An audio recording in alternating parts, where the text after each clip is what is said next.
Bonjour à vous, on arrive à la troisième partie de la série diabète qui sera sur la mesure et lecteur de glycémie. À quoi sert le lecteur de glycémie? Le lecteur de glycémie permet d'avoir une vision précise du taux de sucre dans le sang à un instant T. Il est le principal outil de l'autosurveillance glycémique chez les patients diabétiques.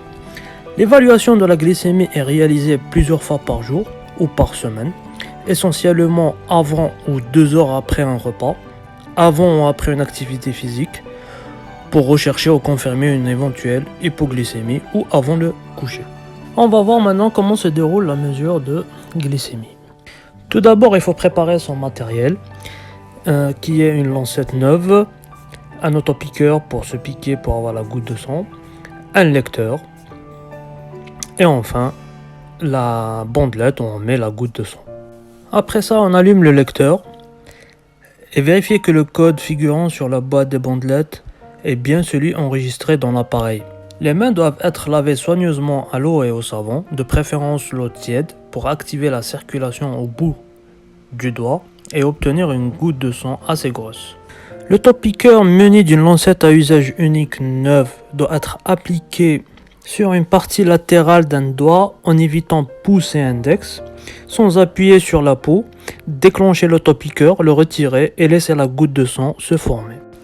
Approchez délicatement l'extrémité de la bandelette de la goutte de sang jusqu'à la toucher. Par capillarité, le sang monte dans le système de mesure et une fois la quantité de sang suffisante, l'appareil commence la mesure.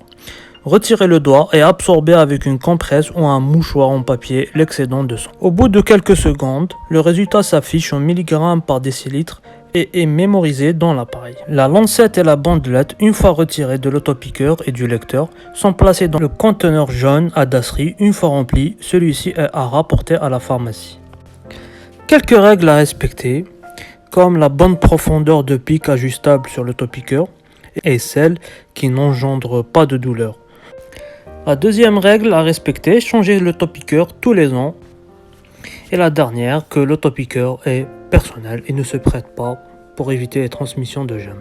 Voilà, on arrive à la fin de cette vidéo. J'espère que ça vous a plu. Je ferai une autre sur les principales étapes de l'injection au stylo d'insuline.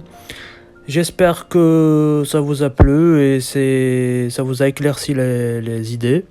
Je vous remercie de votre attention et je vous dis à la prochaine. N'hésitez pas à me poser vos questions. À bientôt.